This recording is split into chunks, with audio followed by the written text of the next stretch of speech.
سورة المرسلات.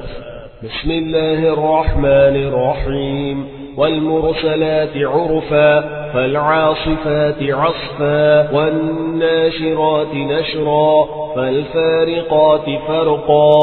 فالملقيات ذكرا عذرا أو نذرا إنما توعدون لواقع فإذا النجوم طمست وإذا السماء فرجت وإذا الجبال نسفت وإذا الرسل أقتت لأي يوم أجلت ليوم الفصل وما أدراك ما يوم الفصل ويل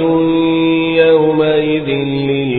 للمكذبين ألم نهلك الأولين ثم نتبعهم الآخرين كذلك نفعل بالمجرمين ويل يومئذ للمكذبين ألم نخلقكم من ماء مهين فجعلناه في قرار مكين إلى قدر معلوم فقدرنا فنعم القادرون ويل يومئذ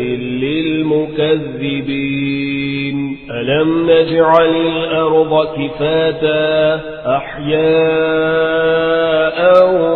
وأمواتا وجعلنا فيها رواسي شامخات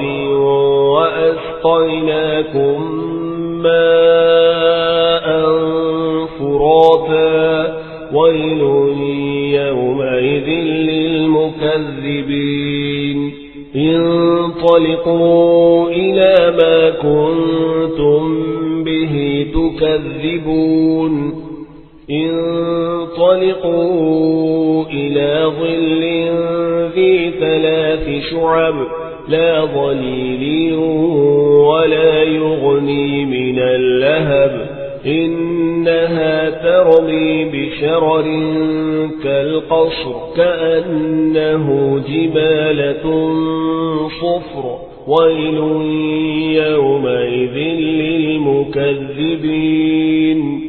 هذا يوم لا ينطقون ولا يؤذن لهم فيعتذرون ويل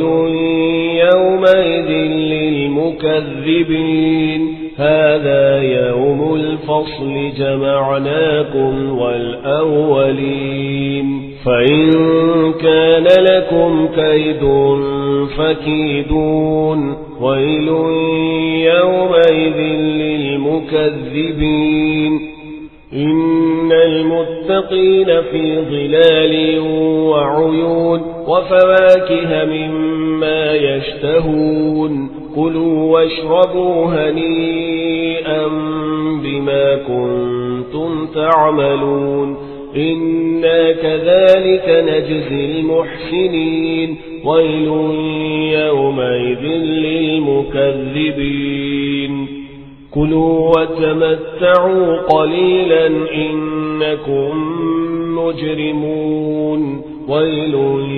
يومئذ للمكذبين وإذا قيل لهم اركعوا لا يركعون ويل يومئذ